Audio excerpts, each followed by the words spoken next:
Hello दोस्तों, कैसे हो आप। पिछले लेक्चर में हमने पढ़ा था स्केलर्स एंड वेक्टर्स के बारे में। ठीक है, तो स्केलर्स एंड वेक्टर्स में हमने क्या पढ़ा था, कौन सी स्केलर क्वांटिटीज होती हैं, वेक्टर क्वांटिटीज कौन सी होती हैं, दोनों की प्रॉपर्टीज क्या होती हैं, किस तरीके से उनको ऐड किया जा सकता है, किस तरीके से सब्ट्रैक्ट किया जा सकता है। ठीक है, तो ये स्केलर्स एंड वेक्टर्स हालांकि मैथ्स का टॉपिक था, लेकिन इसकी एप्लीकेशन फिजिक्स के अंदर काफ़ी रहेगी, खासकर मैकेनिक्स के अंदर में, तो इसलिए मैंने इनिशियली ये टॉपिक लिया था।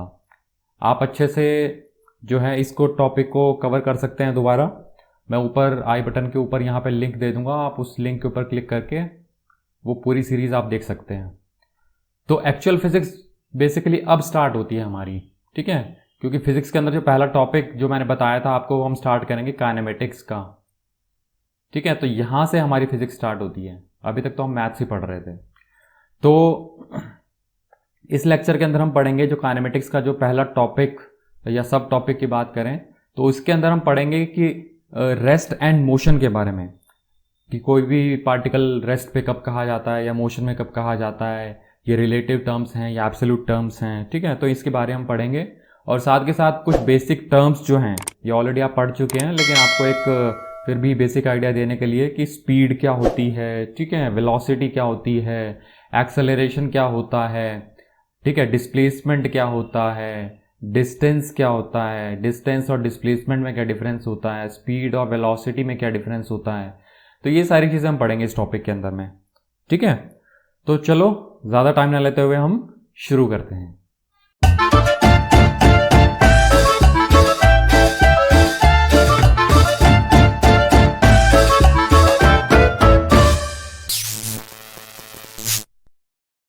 प्ले करें, लर्न करें, पॉज करें, नोट करें, और कोई डाउट हो तो कमेंट बॉक्स में कमेंट करें। तो दोस्तों हम स्टार्ट कर रहे हैं पहला टॉपिक। तो काइनेमेटिक्स की हम बात कर रहे हैं। ठीक है, काइनेमेटिक्स के बारे में हम पढ़ेंगे। तो काइनेमेटिक्स बेसिकली है क्या चीज़। ठीक है, सबसे पहले हम बात करते हैं काइनेटिक्स की। अगर बात करें, ठीक है, कोई भी काइनेटिक अगर मैं बात करता हूं तो काइनेटिक का बेसिकली मीनिंग ही क्या होता है। काइनेटिक का मीनिंग होता है कोई भी चीज़ या कोई भी बॉडी किस में है, मोशन में है, दैट इज मूविंग है वो। ठीक है, तो उस चीज़ को हम काइनेटिक्स कहते हैं। अब यहाँ पे हम काइनेमेटिक्स की बात कर रहे हैं। तो काइनेमेटिक्स बेसिकली किस टॉपिक के अंदर में आता है, ये आता है मैकेनिक्स के अंदर में। ठीक है, मैकेनिक्स बेसिकली क्या चीज़ है। मैकेनिक्स की अगर हम बात करें तो मैकेनिक्स बेसिकली फिजिक्स की वो ब्रांच है जहां पे हम क्या करते हैं, cause and effects of motion को स्टडी करते हैं। ठीक है, कोई भी पार्टिकल है या कोई रिजिड ऑब्जेक्ट है, ठीक है, वो मूव कर रहा है, वो मोशन में है, तो उसके क्या कॉजेज हैं और उस मोशन का क्या इफेक्ट होगा। ठीक है, इस सब चीज़ों को जो एनालाइज हम करते हैं, स्टडी जो हम करते हैं, उस ब्रांच को हम कहते हैं मैकेनिक्स। ठीक है, उसको हम मैकेनिक्स बोलते हैं। अब मैकेनिक्स के अंदर हम दो पोर्शन में हम स्टडी करते हैं मैकेनिक्स को। ठीक है, एक हम स्टडी करते हैं काइनेमेटिक्स और एक हम करते हैं डायनेमिक्स। ठीक है, तो यहां पे देखो डायनेमिक हम आएंगे, चलो बाद में आते हैं, पहले हम काइनेमेटिक्स के बारे में बात कर लेते हैं। तो काइनेमेटिक्स बेसिकली मैकेनिक्स की वो ब्रांच है जहां पे हम देखो मोशन को तो स्टडी करेंगे, क्योंकि मैकेनिक्स का मतलब क्या हो गया, study of motion of a particle. ठीक है, अब यहां पे काइनेमेटिक्स के अंदर हम मोशन को स्टडी करेंगे without going into the cause of motion. ठीक है, मतलब काइनेमेटिक्स के अंदर हम मोशन को तो स्टडी करेंगे बट हम उसके कॉज में नहीं जाएंगे। कॉज का मतलब क्या हो गया, जो उस मोशन को प्रोड्यूस कर रहा है, ठीक है, जिसकी वजह से मोशन हो रहा है। फॉर एग्जाम्पल कोई फोर्स लग रहा है, ठीक है, किसी फोर्स की वजह से मूव हो रहा है या किसी टॉर्क की वजह से वो मूव हो रहा है, रोटेट हो रहा है, तो हम इस चीज में नहीं जाएंगे कि किस फोर्स की वजह से हो रहा है या किस टॉर्क की वजह से हो रहा है। ठीक है, फॉर एग्जाम्पल ये ब्लॉक है मेरा, अब ब्लॉक के ऊपर मान लिया कुछ मैंने 10 न्यूटन का फोर्स लगा दिया, अब इसकी वजह से मूव कर रहा है ना, तो हम इसमें नहीं जाएंगे कि किस फोर्स की वजह से वो मूव कर रहा है, हम सिर्फ देखेंगे कि ये ऑब्जेक्ट जो है मूव कर रहा है। ठीक है, फॉर एग्जाम्पल t=0 पे जो है ये रेस्ट पे था, t=2 सेकेंड के ऊपर मान लिया इसकी स्पीड जो है कुछ 10 मीटर पर सेकेंड हो जाती है, तो हमको सिर्फ ये एनालाइज करना है कि इसकी वजह से क्या इफेक्ट हुआ। ठीक है, without going into the cause of motion. तो t=0 पे रेस्ट पे था, t=2 पे 10 मीटर पर सेकेंड स्पीड हो गई, तो ये क्या हो गया, इसका इफेक्ट हुआ। ठीक है, हम इसमें नहीं गए कि कितना फोर्स लगा इसके ऊपर। ठीक है, क्लियर हो गया काइनेमेटिक्स किसको कह रहे हैं हम। सिमिलरली अगर डायनेमिक्स की अगर बात करें तो डायनेमिक्स वर्ड कहीं पे भी अगर यूज हो रहा है, ठीक है, तो डायनेमिक का मतलब होता है मूविंग। ठीक है, तो डायनेमिक्स के अंदर हम पढ़ेंगे मोशन ऑफ पार्टिकल के बारे में with going into the detail of the cause of the motion. That is, अब अगर यहां पे एक ब्लॉक है, इसके ऊपर मैंने 10 न्यूटन का फोर्स अगर लगा दिया तो ब्लॉक मेरा मूव कर रहा है, मोशन को हम स्टडी कर रहे हैं, साथ ही साथ हम इस फोर्स को भी स्टडी करेंगे जिस फोर्स की वजह से ये ब्लॉक हमारा मूव कर रहा है। ठीक है, तो यहां पे सिंपली हम क्या कर रहे हैं, मोशन को स्टडी कर रहे हैं बिना कॉज को स्टडी किए, और यहां पे हम मोशन को स्टडी कर रहे हैं उसके कॉज को एनालाइज करते हुए। ठीक है, समझ में आ गया काइनेमेटिक्स और डायनेमिक्स के अंदर क्या डिफरेंस है। तो ये जो हम टॉपिक हम स्टडी करेंगे, हम काइनेमेटिक्स को स्टडी करेंगे। ठीक है, तो यहां पे देखो ये डेफिनेशन लिखी हुई है, आप इसको नोट कर सकते हैं अपनी फेयर नोटबुक के अंदर में। ठीक है, अब देखो ये नोट्स मैं इसलिए बना के दे रखे हैं आपको, डायरेक्ट फेयर आप बना सकते हैं इनसे नोट्स। ये मेरे पर्सनल नोट्स ही हैं जो मैंने प्रेजेंटेशन की फॉर्म में आपको दे रखे हैं। ठीक है, तो इस तरीके से आपको फ्री नोट्स मिल रहे हैं साथ के साथ। तो यहां पे देखो branch of mechanics which deals with study of motion without going into the cause of motion, that is force, torque etcetera. और यहां पे डायनेमिक्स के अंदर में क्या है, it is a branch of mechanics which is concerned about the causes that cause the motion of bodies. यहां पे कॉज को भी एनालाइज करेंगे हम। ठीक है, तो इसको हम बाद में पढ़ेंगे डायनेमिक्स को, अभी हम पढ़ेंगे काइनेमेटिक्स के बारे में। ठीक है, अब कुछ बेसिक डेफिनेशंस हम देख लेते हैं जो आपको पता होनी चाहिए, जो बार बार यहां पे मैकेनिक्स के अंदर यूज होंगी। तो सबसे पहले हम देखते हैं पार्टिकल और बॉडी में क्या डिफरेंस होता है। ठीक है, तो अगर यहां पे कहीं पे पार्टिकल की अगर हम बात कर रहे हैं तो पार्टिकल बेसिकली उसको हम बोलेंगे matter of infinitely small size.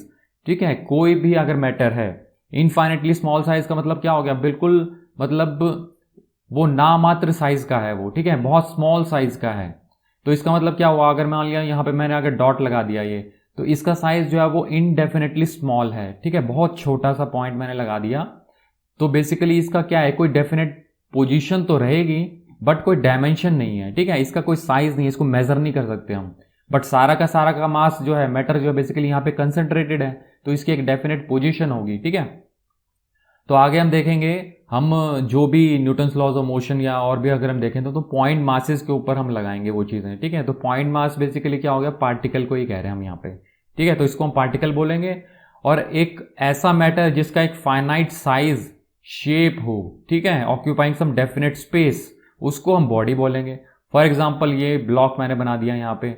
ठीक है, ये एक ब्लॉक बना दिया, तो इस ब्लॉक का क्या हुआ, एक डेफिनेट साइज है। ठीक है, इसकी ये विड्थ हो गई, हाइट हो गई, बेस जो भी है इसका। ठीक है, इसकी डेफिनेट शेप है, क्यूब या क्यूबॉइड है, और स्पेस के अंदर एक डेफिनेट स्पेस कवर कर रहा है ये। यहाँ पे तो पॉइंट है, ठीक है, कोऑर्डिनेट ही ले रहा है ये, बस ये X Y coordinate, X Y Z coordinate होंगे इसके बस। ठीक है, बट यहाँ पे एक फिजिकल स्पेस ऑक्यूपाई कर रहा है डेफिनेट। ठीक है, कुछ लेंथ है उसकी, कुछ विड्थ है, कुछ हाइट है। ठीक है, तो इसको पार्टिकल बोलते हैं, इसको बॉडी बोलते हैं। अब आ जाते हैं हम रेस्ट एंड मोशन के बारे में। ठीक है, कोई किसी भी पार्टिकल या किसी भी बॉडी को हम रेस्ट में कब कहेंगे या मोशन में कब कहेंगे, तो ये चीजें देखो आप, अगर कोई भी अगर हम बात करते हैं कि कोई भी ऑब्जेक्ट जो है वो रेस्ट पे है, हमने कह दिया कि वो रुका हुआ है, तो क्या वो एब्सोल्यूट रेस्ट के ऊपर होगा क्या? या अगर मैं कह रहा हूं कि कोई बॉडी अगर मूव कर रही है हमारी, ठीक है, तो वो क्या एब्सोल्यूटली मूव कर रही है? एब्सोल्यूट का मतलब क्या है? सबसे पहले तो देखो मोशन है क्या चीज। Motion is a combined property of object and observer. आप यहां पे ध्यान रखना, ऑब्जेक्ट तो आप देखते ही हैं, बट साथ ही साथ मोशन को एनालाइज करने के लिए आपको ऑब्जर्वर भी चाहिए। There is no meaning of rest और मोशन विदाउट द ऑब्जर्वर। जब तक ऑब्जर्वर ही नहीं है, ठीक है, आप जिस तरह अगर कोई बॉडी को बता रही है, मूव कर रही है या रेस्ट पे है, तो वो कौन बताएगा? वो ऑब्जर्वर बताएगा, वो आप बताओगे जो एनालाइज कर रहा है, जो ऑब्जर्व कर रहा है। तो अगर किसी भी बॉडी को रेस्ट या मोशन में अगर हमको बताना है तो सबसे पहले हमको क्या चाहिए? ऑब्जर्वर चाहिए। ठीक है, अब देखो यहां पे लिखा है nothing is in absolute rest और इन एब्सोल्यूट मोशन। कोई भी चीज एब्सोल्यूट रेस्ट, एब्सोल्यूट रेस्ट का मतलब क्या है कि वो 100% रेस्ट पे ही है वो। ठीक है, और एब्सोल्यूट मोशन मतलब 100% मोशन के अंदर में है वो। अब देखो यहां पे एब्सोल्यूट टर्म इसलिए यूज की है, एक तो होता है एब्सोल्यूट, ठीक है, और एक होता है रिलेटिव। ठीक है, रिलेटिव की जहां पे मैं बात करूंगा तो रिलेटिव का मतलब होता है किसी के रिस्पेक्ट में मैं बात कर रहा हूं। ठीक है, किसी के मोशन को मैं बता रहा हूं तो किसी के रिस्पेक्ट में बता रहा हूं। अब यहां पे मान लिया ये ऑब्जर्वर है मेरे पास में, ठीक है, और यहां पे ये ब्लॉक है। अब ये ब्लॉक इस डायरेक्शन में मूव कर रहा है। अगर मैं इस ऑब्जर्वर को मैं हटा दूं, ठीक है, तो ये ऑब्जेक्ट मेरा मूव कर रहा है या नहीं कर रहा है हमको कैसे पता? ठीक है, क्या हम बता सकते हैं? अगर ये ऑब्जर्वर यहां पे मैंने खड़ा कर दिया तो अब ये देख के बता सकता है कि ये ब्लॉक मेरा मूव कर रहा है। तो इसका मतलब क्या है, इसके मोशन को रेस्ट पे है या मूविंग है वो कौन बता सकता है? किसके रिस्पेक्ट में हम बता सकते हैं? वो हम बता सकते हैं इस ऑब्जर्वर के रिस्पेक्ट में। ठीक है, तो यहां पे इसका मोशन क्या हो गया? रिलेटिव मोशन हुआ। इसका मोशन विद रिस्पेक्ट टू और रिलेटिव टू दिस ऑब्जर्वर। ठीक है, तो मैं एब्सोल्युटली नहीं बता सकता कि ये जो ऑब्जेक्ट है या ये जो ऑब्जेक्ट है या ये जो बंदा है ये एब्सोल्युटली मूव कर रहा है। फॉर एग्जाम्पल अगर मैं कहूं ये मान लिया हम अर्थ के ऊपर यहां पे खड़े हुए हैं। ठीक है, ये अर्थ है हमारी यहां पे नीचे। अब ये एक बंदा यहां पे खड़ा हुआ है। ठीक है, क्या हम कह सकते हैं कि ये जो है ये बंदा, ये लड़का जो है ये रेस्ट पे है? क्या हम कह सकते हैं इसको? अगर ये यहां पे सिंपली खड़ा हुआ है, ठीक है, तो क्या हम कह सकते हैं कि ये जो है रेस्ट के ऊपर है, ये मूव नहीं कर रहा है? कह सकते हैं क्या? आपको लग रहा है कि हाँ हम कह सकते हैं, but no. Why? Because he और she is standing on the earth and earth itself is moving. Earth भी हमारी रोटेट मूव कर रही है। ठीक है, रोटेट कर रही है, रिवॉल्व कर रही है सन के अराउंड में। तो अगर ये अर्थ है यहाँ पे सॉरी, तो अगर ये यहाँ पे ऐसे खड़ा है, ठीक है, और ये हमारा सन है, तो अगर मैं इसके ऊपर कहूँ कि ये बंदा यहाँ पे, ये लड़का यहाँ पे खड़ा हुआ है, रेस्ट के ऊपर है, तो वो एब्सोल्यूट रेस्ट नहीं है, क्योंकि अर्थ हमारी खुद मूव कर रही है, रोटेट कर रही है सन के अराउंड में। तो अगर अर्थ हमारी खुद मूव कर रही है और उसके ऊपर कोई ऑब्जेक्ट या कोई लड़का खड़ा है, तो हम कैसे कह सकते हैं कि वो एब्सोल्यूट रेस्ट पे होगा? समझ में आ रही है आपको बात? ये एब्सोल्यूट और रिलेटिव टर्म्स किस लिए यूज कर रहा हूं मैं यहाँ पे? ठीक है, और ऑब्जर्वर क्यों चाहिए हमको? इसलिए हमको कहीं पे भी किसी भी चीज को एनालाइज करना है तो किसी ऑब्जर्वर के रिस्पेक्ट में ही कर सकते हैं। ठीक है, समझ में आ रही है बात? तो यहां पे देखो, किसी भी बॉडी को या किसी भी ऑब्जेक्ट को अगर मेरे को मोशन में बताना है, ठीक है, या रेस्ट में बताना है, बेसिकली एनालाइज अगर करना है, तो उसके लिए मेरे को क्या चाहिए? ऑब्जर्वर। और वो जो है बेसिकली हम कैसे बोल सकते हैं? An object is said to be in motion with respect to an observer if its position changes with respect to that observer. ठीक है, अगर किसी ऑब्जर्वर के रिस्पेक्ट में मेरे को बताना है कि कोई ऑब्जेक्ट रेस्ट में है या मोशन में है, तो वो कैसे बताऊंगा मैं? वो तब बता सकता हूं जब उस ऑब्जर्वर के रिस्पेक्ट में उस ऑब्जेक्ट की पोजीशन चेंज हो रही हो। समझ में आ रही है बात क्या कह रहा हूं मैं? अब देखो यहां पे आपको इससे एनालाइज करवाता हूं मैं। देखो यहां पे मान लिया एक ट्रॉली या कार इस तरह से मूव कर रही है। ठीक है, इसकी वेलोसिटी जो है बेसिकली v दे रखी है यहां पे। ठीक है, इसको हमने a कह दिया। यहां पे सिमिलरली एक दूसरे ही ट्रैक के ऊपर एक और ट्रॉली हमारी मूव कर रही है। ठीक है, इसको मैंने b कह दिया। अब दोनों की स्पीड देखो सेम है यहाँ पे। ठीक है, ये भी v से मूव कर रहा है, ये भी v से मूव कर रहा है। फॉर एग्जाम्पल ये 10 मीटर पर सेकेंड है अगर, ठीक है, तो ये भी 10 मीटर पर सेकेंड से मूव कर रहा है इस डायरेक्शन के अंदर में। और यहां पे देखो c जो है बेसिकली यहां पे हमने बाहर ग्राउंड के ऊपर एक लड़का बिठा दिया यहां पे। ठीक है, यहां पे ये खड़ा हुआ है, ये c ऑब्जर्वर है हमारा। ठीक है, अब देखो यहां पे दो ऑब्जर्वर हम बिठा रहे हैं। एक तो एक ऑब्जर्वर c है जो यहां पे ग्राउंड के ऊपर खड़ा हुआ है यहां पे। ठीक है, और एक दूसरा ऑब्जर्वर है b कह देते हैं हम उसको, ट्रॉली के अंदर जो बैठा हुआ है। ठीक है, तो b एक ऑब्जर्वर है यहां पे जो b वाली ट्रॉली है उसके अंदर खड़ा हुआ है यहां पे। ठीक है, ये इस तरह से खड़ा हुआ है यहां पे ट्रॉली के अंदर में। अब मेरे को मोशन को एनालाइज करना है। ठीक है, कि क्या ये ट्रॉली a इन दोनों ऑब्जर्वर के रिस्पेक्ट में मूविंग है या रेस्ट के ऊपर है, वो दोनों हम डिसाइड करेंगे अभी। अब देखो सबसे पहले हम बात करते हैं यहाँ पे b के बारे में बात कर लेते हैं, या सिंपली अगर मान ले c के बारे में बात करते हैं पहले। ठीक है, तो अगर c की अगर बात करते हैं, ये जो ऑब्जर्वर है मेरा यहाँ पे, तो इसके रिस्पेक्ट में क्या है, ये a ट्रॉली हमारी मूव कर रही है ना, क्योंकि देखो c की पोजीशन तो यहाँ पे फिक्स है। ठीक है, मान लिया यहाँ पे आप प्लेटफॉर्म के ऊपर खड़े हो और यहाँ से सामने से है बेसिकली एक ट्रेन जा रही है, ठीक है, विद स्पीड 10 मीटर पर सेकेंड की। तो यहाँ पे क्या हो गया, इस ऑब्जर्वर जो प्लेटफॉर्म पे जो हम खड़े हैं, तो हमारे रिस्पेक्ट में क्या हो जाएगा, ये ट्रॉली, ये ट्रेन हमारी मूव कर रही है ना इस डायरेक्शन में। तो इसका मतलब क्या हुआ, ए का मोशन, ये जो सी ऑब्जर्वर है इसके रिस्पेक्ट में मूविंग हो गया। तो इसका मतलब क्या हो गया, ए जो है दैट इज मूविंग, ए जो है मूविंग है, ठीक है, किसके रिस्पेक्ट में, विद रिस्पेक्ट टू सी, ठीक है। ये तो सिंपल था, आप समझ गए। अब हम बात करते हैं यहाँ पे बी जो ट्रॉली है, ट्रेन है, यहां पे जो ऑब्जर्वर है, अब इसको कैसे एनालाइज करोगे, ये मान लिया ये हमारे मेरे पास में एक ए ट्रेन जा रही है, ठीक है, विद 10 मीटर पर सेकेंड। अब मान लिया कि इसी के पैरेलल एक ट्रैक चल रहा है, ठीक है, और उस ट्रैक में मान लिया एक और ट्रेन चल रही है, ठीक है, और इस ट्रेन के अंदर आप बैठे हो यहाँ पे, ठीक है, यहाँ पे ये सीट के ऊपर मान लिया बैठे हो आप इस तरह से, ठीक है, और ये ट्रेन भी इसी डायरेक्शन में जो है 10 मीटर पर सेकेंड की स्पीड से जा रही है, ठीक है। तो आपने देखा होगा, ऑब्जर्व किया होगा, अगर दो ट्रेन है हमारी, ठीक है, दो ट्रेन अगर सेम स्पीड से सेम डायरेक्शन में जा रही हैं, तो हमको क्या लगता है, मान लिया यहां पे एक और पैसेंजर बैठा हुआ है, तो हमको लगता है कि हमारे रिस्पेक्ट में, इस पैसेंजर के रिस्पेक्ट में जो है ये वाला पैसेंजर हमको रेस्ट पे दिखेगा ना, हमको लगेगा कि ये यहीं पे ही है, इसकी पोजीशन तो चेंज हो नहीं रही। क्योंकि रेस्ट या मोशन हम कैसे बता सकते हैं, तभी बता सकते हैं जब एक पर्सन के रिस्पेक्ट में दूसरा पर्सन मूव कर रहा हो, उसकी पोजीशन चेंज हो रही हो। बट यहां पे देखो, अगर ये मान लिया 2 सेकंड में या 1 सेकंड में अगर 10 मीटर मूव करता है, तो ये ट्रेन भी तो 10 मीटर मूव कर जाएगी। तो अगर ये पैसेंजर, ये लड़का अगर यहाँ पे था, 1 सेकंड में यहाँ पे पहुंच गया, तो ये वाला भी तो कहाँ होगा, ये वाला भी तो यहाँ पे पहुंच जाएगा ना। तो इसका मतलब क्या हुआ, इसके रिस्पेक्ट में इसकी पोजीशन तो चेंज नहीं हुई। तो इसको क्या लगेगा, इसको लगेगा कि ये बंदा, ये लड़का तो वहीं की वहीं है, तो इसकी पोजीशन तो चेंज हुई नहीं। तो इसके रिस्पेक्ट में क्या लगेगा, ये रेस्ट पे लगेगा। समझ में आ रही है बात। तो इसका मतलब क्या हुआ, जो ए की अगर बात करें, ए जो है हमारा क्या हो गया, is at rest with respect to B.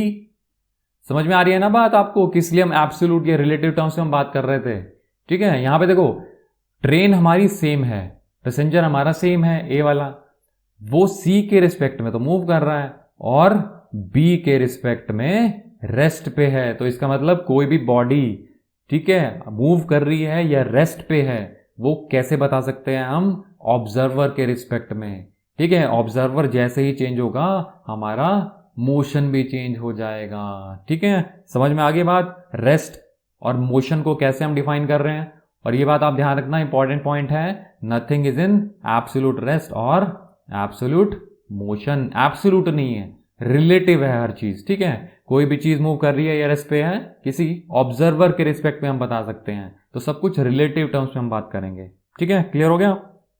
चलो अब आगे हम पढ़ेंगे रेक्टिलिनियर मोशन के बारे में। देखो रेक्टिलिनियर, लीनियर मतलब क्या हो गया, स्ट्रेट, ठीक है, और मोशन मतलब क्या हो गया, मोशन। तो कोई भी मोशन जो स्ट्रेट लाइन में है उसको हम क्या कहेंगे, रेक्टिलिनियर मोशन, ठीक है। तो बेसिकली जो वन डायमेंशन का जो मोशन है, ठीक है, वन डायमेंशन के अंदर जो मोशन हम स्टडी करेंगे, फॉर एग्जांपल यहाँ पे ये एक सरफेस हो गया और ये मान लिया एक बॉय है या ऑब्जेक्ट है, ठीक है, वो स्ट्रेट लाइन में मूव कर रहे हैं, ठीक है, ऐसा कोई कर्वी पाथ नहीं होगा यहाँ पे स्ट्रेट लाइन के अंदर मूव अगर कर रहे हैं तो उसको हम क्या कहेंगे, motion along a straight line, और दूसरी टर्म क्या बोलते हैं उसको, रेक्टिलिनियर मोशन, ठीक है। तो इसी को हम स्टडी करेंगे। अब कुछ बेसिक डेफिनेशंस हैं वो आपको पता होनी चाहिए, और आप पहले पढ़ भी चुके हो प्रीवियस क्लासेस के अंदर में, मैं यहाँ पे आपको रिव्यू करा देता हूँ बस, ठीक है।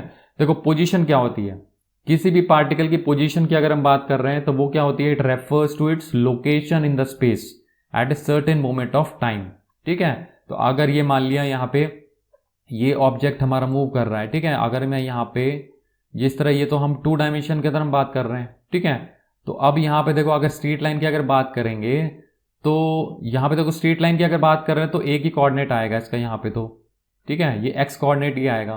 तो यहाँ पे अगर इसमें इसको ओरिजिन कह दूं तो इसकी जो पोजीशन होगी क्या होगी, इसकी लोकेशन क्या है यहाँ पे, ठीक है। फॉर एग्जांपल t=0 पे यहाँ पे था, t=2 पे मान लिया यहाँ पे 10 मीटर पे पहुंच गया, तो इसकी पोजीशन क्या हो जाएगी, 10 मीटर। वहीं पे 2 डायमेंशन के अंदर हम बात करेंगे तो बेसिकली क्या हो जाएगा, वो उसका x और y कोऑर्डिनेट, तो पोजीशन बेसिकली x कोऑर्डिनेट और y कोऑर्डिनेट से डिफाइन हो जाएगी, ठीक है। वहीं पे अगर पोजीशन वेक्टर की अगर हम बात करते हैं तो वेक्टर बेसिकली क्या होता है, वेक्टर इज बेसिकली उसकी एक हेड होता है, एक टेल होती है, ठीक है। तो यहाँ से टेल टू हेड अगर मैं कवर कर दूं उसको, तो ये हमारा वेक्टर होता है। तो ये इसकी इनिशियल पोजीशन होती है, ये फाइनल पोजीशन होती है, ठीक है। तो basically it's a vector joining initial to final position, that is called a vector. वहीं पे अगर पोजीशन वेक्टर की बात करनी है तो पोजीशन वेक्टर बेसिकली क्या है, it describes the instantaneous position of a particle with respect to a frame of reference, ठीक है। इससे देखो कंफ्यूज होने की जरूरत नहीं है। इंस्टेंटेनियस मतलब क्या हो गया, किसी इंस्टेंट के ऊपर, मतलब किसी टाइम के ऊपर, ठीक है। मान लिया t इक्वल टू 2 की अगर हम बात कर रहे हैं तो t इक्वल टू 2 वो इंस्टेंट हो गया जिस इंस्टेंट पे मेरे को पोजीशन पता करनी है उसकी, ठीक है। तो यहां पे बेसिकली क्या है, पोजीशन वेक्टर से उसकी पोजीशन हमको पता लग जाएगी क्या है with respect to frame of reference. Frame of reference basically क्या हो गया, जिस फ्रेम के रिस्पेक्ट में हम देख रहे हैं, ठीक है। और फ्रेम बेसिकली कुछ नहीं है, वो ऑब्जर्वर है आपका, ठीक है। किस ऑब्जर्वर के रिस्पेक्ट में आप देख रहे हैं उस चीज को, ठीक है। अगर यहाँ पे ऊपर अगर हम बात करते हैं, अगर सी के रिस्पेक्ट में देख रहे हो आप तो सी आपका फ्रेम ऑफ रेफरेंस हो जाएगा, ठीक है। यहीं पे अगर बी के रिस्पेक्ट में आप देख रहे हैं तो यहाँ पे बी हमारा फ्रेम ऑफ रेफरेंस हो जाएगा। तो जिस फ्रेम से, ठीक है, जिस नजरिए से आप देख रहे हैं चीजों को, वो हमारा फ्रेम ऑफ रेफरेंस हो जाएगा, ठीक है। रेफरेंस इसलिए बोल रहे हैं क्योंकि उसी कोऑर्डिनेट सिस्टम से हम एनालाइज करेंगे चीजों को, ठीक है। अगर ये बी का फ्रेम ऑफ रेफरेंस है तो इसने जो चश्मा पहन रखा है उसी से हम एनालाइज करेंगे चीजों को, ठीक है। तो एक्चुअल में मैथमेटिकली अगर ड्रॉ करना हो, it's a vector joining the origin to the particle, ठीक है। अगर यहाँ पे ये मान लिया एक्स वाई कोऑर्डिनेट सिस्टम है, यहाँ पे एक पार्टिकल है जो हमारा मूव कर रहा है इस डायरेक्शन में, तो इसकी इंस्टेंटेनियस पोजीशन मतलब क्या हो गया, उस इंस्टेंट पे क्या पोजीशन है, ठीक है। तो यहाँ पे ये मेरा ओरिजिन है, ठीक है, और ये मान लिया एक्स वाई कोऑर्डिनेट है इसका। तो अगर वेक्टर मेरे को ड्रॉ करना है तो कैसे ड्रॉ करेंगे, इनिशियल टू फाइनल पोजीशन। तो ये जो वेक्टर ज्वाइनिंग, ये जो ओरिजिन से लेके पार्टिकल तक अगर मैं कनेक्ट कर दूं तो ये मेरा क्या हो जाएगा, पोजीशन वेक्टर, ठीक है। जनरली क्या है कि पोजीशन वेक्टर को आर वेक्टर से हम डिनोट करते हैं, ठीक है। तो ये हमारा आर वेक्टर हो जाएगा। तो आर वेक्टर को क्या लिखा है, एक्स आई कैप प्लस वाई जे कैप प्लस जेड के कैप। समझ में आ रहा है, ये हो गया इसका x coordinate in I cap direction, that is x direction. ये हो गया y इन जी कैप प्लस z इन के कैप, ठीक है। तो यहां पे देखो ये 0,0,0 था और ये क्या हो गया x, y, z। तो अगर दिस माइनस दिस मैं कर दूं तो ये क्या हो जाएगा, इसका x कोऑर्डिनेट, y माइनस 0 क्या हो गया y कोऑर्डिनेट, z माइनस 0 क्या हो गया z। तो ये बेसिकली लेंथ आ जाएगी, ठीक है। इतना मैं x में चला, उतना y में चला और फिर उतना मैं z में चला, तो यहाँ पे पहुंच जाऊंगा। ये ऑलरेडी मैं बता चुका हूं आपको स्केलर्स एंड वेक्टर्स के अंदर में, ठीक है। तो ये पोजीशन वेक्टर मैं ऐसे लिखूंगा किसी पार्टिकल की, ठीक है। तो इसको हम पोजीशन वेक्टर कहते हैं। नेक्स्ट आते हैं हम डिस्टेंस के ऊपर, ठीक है। What is the difference between distance and displacement. तो देखो डिस्टेंस आपको पता है, डिस्टेंस कि हाँ भाई हम रोजमर्रा की लैंग्वेज में हम कहते हैं कि हमने इतना डिस्टेंस कवर किया, ठीक है। मान लिया हम जॉगिंग के लिए जा रहे हैं तो मैं 1 किलोमीटर दौड़ के आया या जॉगिंग करके आया, तो हम क्या कहते हैं, वो डिस्टेंस की बात करते हैं, ठीक है। तो एक्चुअल पाथ जो है, ठीक है, एक्चुअल पाथ लेंथ जो है travelled by the particle in A given interval of time, ठीक है। तो उसको हम कहते हैं डिस्टेंस, ठीक है। फॉर एग्जांपल मैं यहां पे था, ठीक है। अब यहां से मान लिया मैंने जॉगिंग स्टार्ट की और यहां पे ये मान लिया हमारा पार्क था, ठीक है। तो यहां से मैं चला 10 मीटर, यहां पे पहुंच गया, मान लिया 10 मीटर चला यहाँ पे, ठीक है। 10 मीटर हालांकि बहुत स्मॉल डिस्टेंस है 10 मीटर, चलो 1 किलोमीटर बोल देता हूं मैं, ठीक है। तो ये मान लिया 1 किलोमीटर यहाँ पे गया, ठीक है। उसके बाद पार्क से फिर वापस यहाँ पे घर आ गया। तो बताओ मैं कितना डिस्टेंस कवर किया, बताओ। यहां से पार्क गया, फिर पार्क से घर आ गया, तो कितना डिस्टेंस कवर किया होगा मैंने, 1 किलोमीटर, 2 किलोमीटर, या मैंने डिस्टेंस कवर ही नहीं किया, वहीं पे पहुंच गया मैं। तो एक्चुअल आंसर इज 2 किलोमीटर। क्यों, क्योंकि देखो 1 किलोमीटर में यहां पे गया, एक्चुअल पाथ लेंथ, ठीक है। उसके बाद 1 किलोमीटर वापस फिर चला मैं, तो टोटल डिस्टेंस जो मैं चला वो कितना हुआ, 2, 1 + 1 2। 1 किलोमीटर गया, 1 किलोमीटर आया, तो टोटल डिस्टेंस कितना हो जाएगा, 2 किलोमीटर, ठीक है। अब देखो ये पॉइंट भी नोट करना, डिस्टेंस में भी इधर पॉजिटिव हो सकता है या तो 0 हो सकता है, it can not be negative. Negative distance का मतलब ही नहीं है, ठीक है। अब यहाँ पे आप यहाँ से पार्क जा सकते हो ना, यहाँ से नेगेटिव कुछ नहीं होता है टर्म, ठीक है। नेगेटिव मतलब क्या हुआ, कोई मतलब नहीं है नेगेटिव टर्म का। तो डिस्टेंस या तो आपने कुछ डिस्टेंस कवर किया, या तो आप चले या तो नहीं चले, ठीक है। तो चले तो पॉजिटिव आ जाएगा डिस्टेंस, नहीं चले तो 0 आ जाएगा, नेगेटिव का तो मतलब ही नहीं है, ठीक है। दूसरी टर्म क्या है, डिस्प्लेसमेंट है, ठीक है। डिस्प्लेसमेंट भी आपने सुना होगा, ठीक है, आपने 10th क्लासेस के अंदर में पढ़ा होगा इसके बारे में, डिस्प्लेसमेंट क्या होती है। तो displacement basically it's a vector joining the initial position to its final position during an interval of time. ये मान लिया हमारे पास में, ये मान लिया यहां पे इधर था, ये इनिशियल पोजीशन थी ए पे, ठीक है। ये जो r1 वेक्टर है ये मान लिया हमारी इनिशियल पोजीशन है यहाँ पे, ये मान लिया हम ही है यहाँ पे, ठीक है। अब यहां से मान लिया ए से मेरे को बी की तरफ जाना है, ये एक्स वाई कोऑर्डिनेट सिस्टम में मैं बात कर रहा हूं, ठीक है। ए से बी, ये मान लिया ए हमारा घर हो गया, ठीक है, ये हमारा घर हो गया होम, और बी मान लिया पार्क हो गया। अब मेरे को क्या करना है, यहां से ए से बी की तरफ जाना है, ठीक है। अब मान लिया मैं जा रहा हूं यहां से, ठीक है, ये वाला जो पाथ है इसको कवर करते हुए मैं जा रहा हूं। ए से पहले मैं यहाँ पे इधर सी और इधर से यहाँ पे बी गया, ठीक है।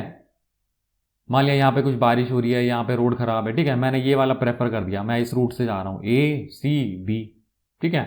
तो अब देखो मेरे को डिफरेंस पता करना है कि इसने डिस्टेंस कितना कवर किया और इसने डिस्प्लेसमेंट कितना कवर किया। तो डिस्टेंस तो मेरे को पता है कि एक्चुअल पाथ जो होगा, ठीक है, that will be called as distance. तो अगर यहाँ पे डिस्टेंस की बात करूं तो देखो यहाँ पे A C B is called as distance. यहां से ए सी और बी, ये जो टोटल लेंथ मैं कवर करूंगा that will be called as distance. But क्या ये ए सी बी भी डिस्प्लेसमेंट होगी? नहीं। क्यों? क्योंकि displacement is actually the shortest path covered by the particle और एन ऑब्जेक्ट और ए बॉय।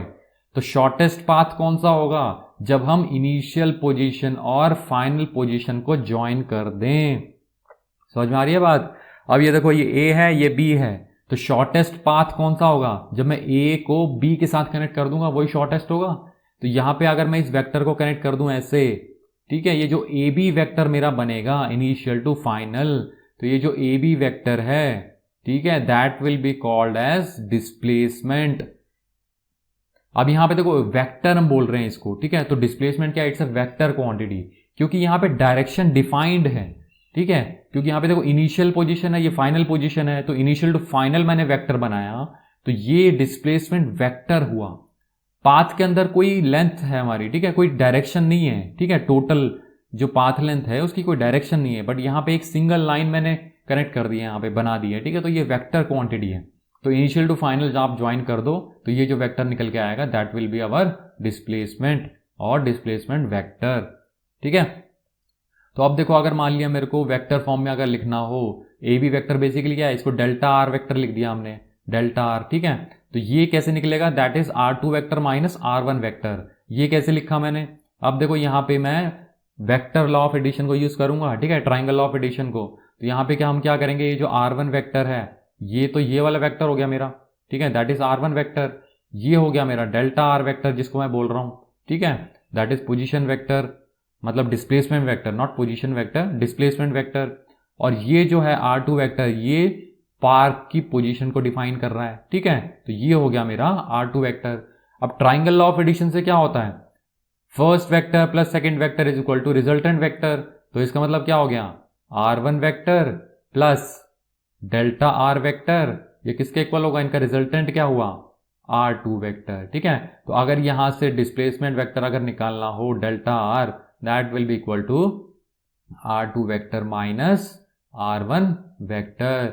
तो आप ये ध्यान रखना, अगर आपको पोजीशन वेक्टर गिवन है, इनिशियल पोजीशन वेक्टर और फाइनल पोजीशन वेक्टर, ठीक है, तो उसमें अगर आपको डिस्प्लेसमेंट निकालना है तो सिंपली क्या करना है, जो फाइनल पोजीशन जो वेक्टर होगा उसमें से माइनस कर दो इनिशियल पोजीशन वेक्टर को, ठीक है। R2 वेक्टर क्या है? It is final position vector, और R1 वेक्टर क्या है? That is initial position vector, ठीक है, समझ में आ गया?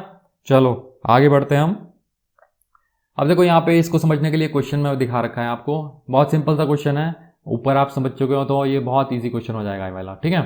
अब देखो यहाँ पे क्या कह रहा है, Ram takes path 1 to go from P to Q।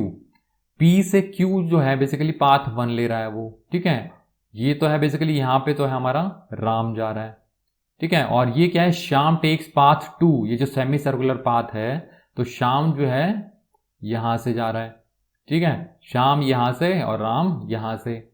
हमको क्या करना है, find the distance travelled by Ram and Shyam, ठीक है, तो डिस्टेंस कितना कवर करेंगे राम और श्याम। तो अब देखो यहाँ पे इसमें डाटा क्या गिवन है, इसमें इसका रेडियस गिवन है। ठीक है, आप ये ध्यान रखना आर जो है यहाँ पे इसका रेडियस गिवन है सेमी सर्कल का। ठीक है, तो आप बताओ डिस्टेंस, जल्दी बताओ, इतने टाइम का क्वेश्चन नहीं है ये। तो राम जो है डिस्टेंस कितना कवर करेगा, राम करेगा 2r, बिल्कुल सही, क्योंकि राम तो स्ट्रेट लाइन में है और स्ट्रेट लाइन जो है बेसिकली ये डायमीटर हो गया इसका, अगर रेडियस r है तो डायमीटर कितना हो जाएगा 2r। ठीक है, और शाम की अगर बात करें, शाम ने डिस्टेंस कितना कवर करा, शाम जो है बेसिकली ये वाली लाइन जो है, ठीक है, इस लाइन के अलॉन्ग में जा रहा है, इसका मतलब सेमी सर्कुलर पाथ जो है वो कवर कर रहा है वो। तो सेमी सर्कुलर पाथ के अंदर में बताओ शाम का कितना हो जाएगा, that is pi into R, बिल्कुल सही। ठीक है, ये जो है इसका, ठीक है, ये जो पेरिफेरी जो इसने कवर की है, सरकमफ्रेंस जो हो गया इसका, ठीक है, सेमी सर्कल का, ये वाला जो हो गया that is pi R, total 2 pi R होता है, इसने हाफ कवर किया। डिस्प्लेसमेंट की बात करते हैं, राम की अगर बात करें डिस्प्लेसमेंट की, तो डिस्प्लेसमेंट बेसिकली क्या है, final position minus initial position. Ram की बात करें तो फाइनल कहाँ पे है, यहाँ पे, इनिशियल कहाँ पे है, यहाँ पे। तो ये जो टोटल लेंथ जो हो गई, ठीक है, वेक्टर में अगर हम बात करें तो वेक्टर हो जाएगा, लिख देंगे हम डायरेक्शन ये वाली, बट यहाँ पे अगर मान लिया इसके मैग्नीट्यूड की बात करें तो टोटल कितना हो जाएगा 2r, बिल्कुल सही। शाम की अगर बात करें तो शाम का डिस्प्लेसमेंट कितना होगा, बताओ, अब आप ही बताओ। डिस्प्लेसमेंट क्या होती है, फाइनल माइनस इनिशियल पोजीशन। शाम भी कहाँ पे था, इनिशियली यहाँ पे था, और फाइनली कहाँ पे पहुंच गया, यहाँ पे। तो final position minus initial position, इसकी भी वही है ना। तो ये जो डिस्टेंस है, ठीक है, ये जो लेंथ है फाइनल माइनस इनिशियल, वो अभी भी कितना है 2r। ठीक है, तो शाम का भी डिस्प्लेसमेंट कितना होगा 2r। ठीक है, समझ में आ गया, चलो।